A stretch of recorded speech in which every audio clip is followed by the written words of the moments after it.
Suddenly, Caleb noticed something that made his blood run cold. A stream of thick, muddy fluid was slowly leaking from a joint in the pipe. Only moments ago, he had been calm. Now, fear was written all over his face. He dropped to his knees and touched the crack with a trembling hand. When he pulled his fingers away, they were coated in sticky drilling mud. Before he could figure out what was happening, even more mud began erupting from the well. Everyone on the rig froze. The control room immediately activated the blowout preventer, an emergency safety system designed to seal the well. The massive valves slammed shut, and the violent flow suddenly stopped. Workers scattered across the platform as panic spread. Caleb jumped to his feet, waiting for instructions. Then Jason shouted, "Open the drill pipe valve, now! We have to bleed off the pressure!" Without hesitation, Caleb sprinted through the falling mud and forced the valve open. For a brief moment, it looked like the danger had passed, but the real disaster had only just begun. Earlier that day, the crew boarded a helicopter for what seemed like another routine shift aboard the massive Deepwater Horizon oil rig in the middle of the Gulf of Mexico. Like every disaster, it started as an ordinary day. People laughed, joked, and chatted during the flight. For the newcomers, the giant offshore platform was an incredible sight. "I can't believe something this huge is floating out here." Soon, the helicopter landed safely on the rig. As soon as crew chief Jimmy stepped onto the platform, he noticed the well inspection team preparing to leave. He asked, "So, is the well finished?" No one gave him a straight answer. The silence alone told him something wasn't right. Jimmy, Mike, and the rest of the crew headed to the control room and began their routine system checks. Every gauge looked normal. The support vessel nearby indicated that the drilling phase had already been completed. But one thing kept bothering Jimmy. He still hadn't received the cement test results. The most important report proving the well was safely sealed. Wanting answers, Mike questioned several workers on the rig. Did anyone perform the cement test? Every response was the same. No, it was never done. Mike immediately returned to the control room. Jason explained that BP had sent the testing crew home early to save time and keep the delayed project moving. After hearing that, Jimmy and Mike went straight to confront Donald. Donald finally explained what was really happening. The Deepwater Horizon rig had been leased, and the entire project was already running nearly 50 days behind schedule. The delay had cost the company more than $50 million. To save time and money, they had skipped several critical safety inspections. Jimmy didn't hesitate. "I work for the company," he said, "but my responsibility is every person on this platform." Donald had no choice. He reluctantly approved the pressure test. Jason immediately shut the blowout preventer, sealing the well so they could measure the pressure trapped below. At first, everything looked normal. The gauge held steady at around 100 pounds per square inch, a safe reading. Everyone started to relax. Then, bubbles suddenly began rising from deep beneath the ocean. At that exact moment, the pressure gauge shot to 460 psi, then 1,000, then 1,395 psi. The numbers kept climbing. Something had gone terribly wrong deep below the seabed, but Donald wasn't convinced. "If the pressure is really that high," he argued, "why isn't drilling mud coming back up the pipe?" Jimmy and Mike looked at each other. Neither of them had an answer. Donald quickly sketched a diagram. "I think the pressure sensor is faulty." He explained that the pressure might be trapped near the blowout preventer, causing the sensor to produce a false reading. "Let's run one more test using the kill line. If it shows the same pressure, we have a serious problem. If not, the sensor is bad." His explanation sounded reasonable. After all, no one could see what was happening thousands of feet beneath the ocean floor. All they had were the instruments. Reluctantly, Jimmy approved a second test. What no one realized was that deep below the seabed, the situation was already spiraling out of control. Drilling mud was being forced upward, carrying rocks and debris with it. A catastrophic blowout was only moments away. The kill line test began. At first, the gauge read around 500 pounds per square inch. Then a large chunk of rock and debris became lodged inside the line. The pipe clogged completely. The pressure reading instantly dropped to 0. That was exactly the result Donald had been hoping for, but no one realized that 0 was actually the worst possible reading. A few minutes later, Jimmy was informed that the kill line showed no pressure. He still had a bad feeling, but the instruments told a different story. With no hard evidence to stop the operation, he reluctantly gave the order to resume drilling. The moment Jimmy gave the order, Jason reopened the blowout preventer, and just like that, the drilling mud that had been trapped deep below surged upward with incredible force. Inside the control room,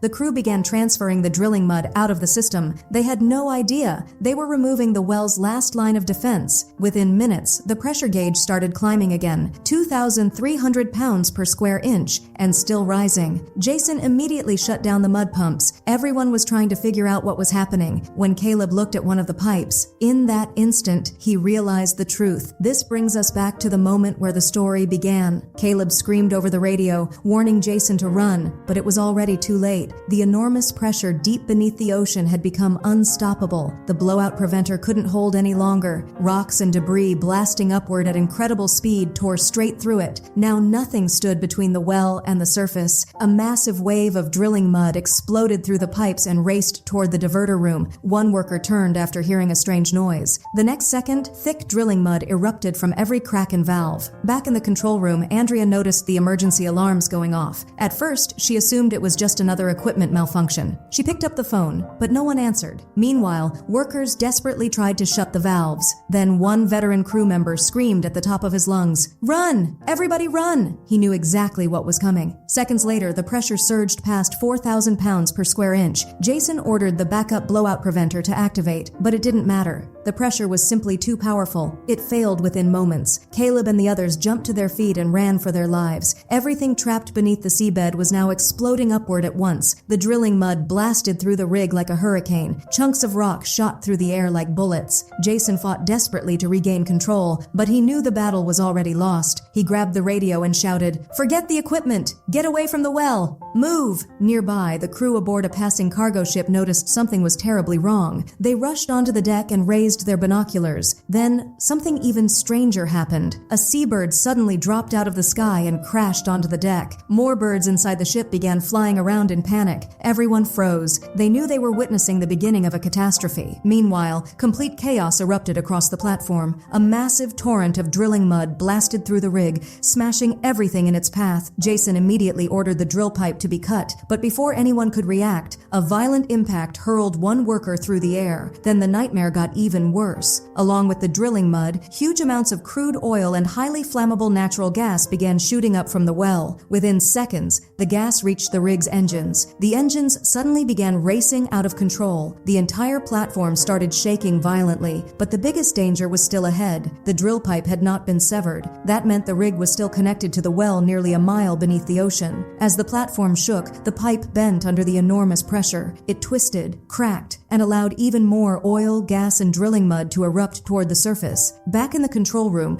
warning alarms lit up every screen. Andrea rushed outside. The moment she stepped onto the deck, she froze. The platform was turning into hell. Fire, smoke, explosions, people screaming for their lives. She ran back inside, grabbed the emergency radio, and shouted, "Mayday! Mayday! Mayday!" The Coast Guard received the distress call almost immediately. Satellite images confirmed that the entire rig was engulfed in flames. Every available rescue team was dispatched. But there was one terrible problem. The rig was miles offshore. Even the fastest rescue helicopters would take more than 30 minutes to arrive. Rescue ships would take even longer. By then, the entire platform could already be gone. A nearby cargo ship didn't wait for official orders. Its crew immediately launched a lifeboat and headed straight toward the burning rig. Elsewhere, Mike was on a video call with his wife when a massive explosion shook the platform. The call suddenly cut out. He had no idea what had just happened. Donald had somehow survived. He stood there in shock, staring at the destruction. Only now did he realize the horrifying truth. One decision, made to save money, had turned into a disaster that would cost countless lives. Inside the rig, Jimmy slowly regained consciousness. The explosion had thrown him to the ground while he was in the shower, leaving much of his body badly burned. Fighting through the pain, he pulled on his clothes and staggered out into the burning platform. As soon as Jimmy made it outside, he found Mike searching for trapped workers. It was incredible. Despite the massive explosion,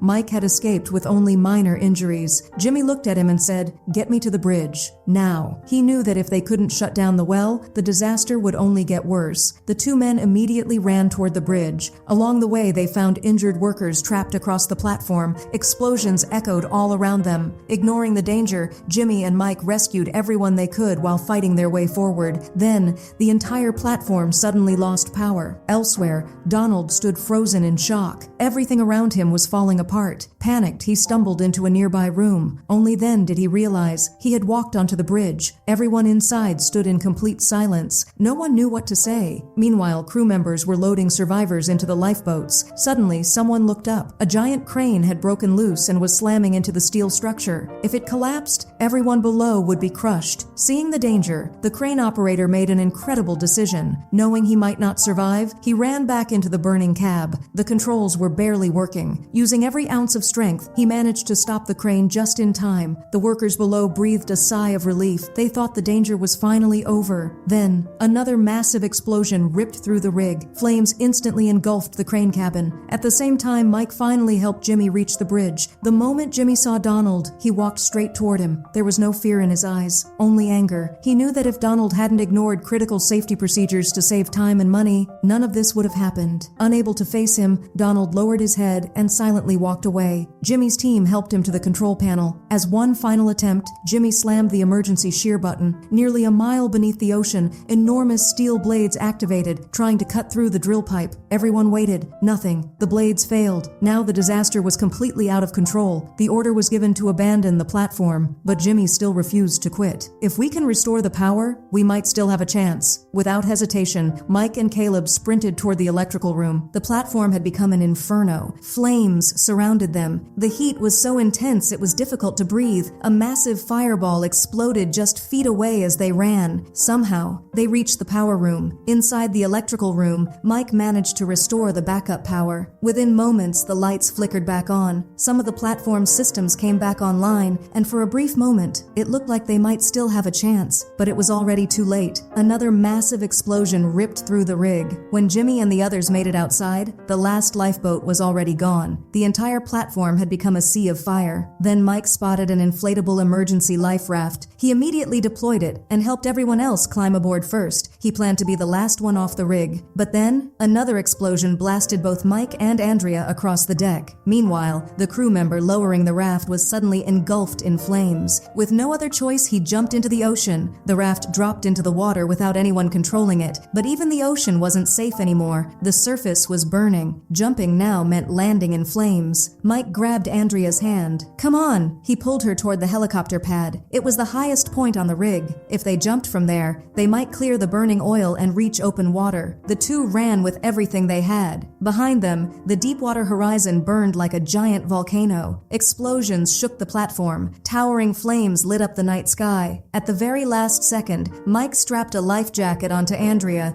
and gave her one final look. Then, they made the most dangerous jump of their lives. By sheer luck, a rescue boat arrived at that exact moment. The crew spotted them in the water and pulled them both to safety. Aboard the nearby cargo ship, Jimmy began counting the survivors, but 11 crew members were still missing. Soon afterward, Mike and Andrea were rescued as well. Rescue helicopters continued arriving throughout the night, airlifting the injured to nearby hospitals. Meanwhile, the Deepwater Horizon continued burning out of control. This wasn't a Hollywood disaster movie. It really happened. 11 workers lost their lives. For 87 straight days, oil continued pouring into the Gulf of Mexico, releasing nearly 210 million gallons of crude oil. It became one of the worst environmental disasters in American history. The tragedy serves as a powerful reminder. When profit is valued more than human lives and safety, the consequences can be catastrophic. If you enjoyed this recap, don't forget to like the video, subscribe to the channel, and turn on notifications for more true story movie recaps. Thanks for watching, and I'll see you in the next one.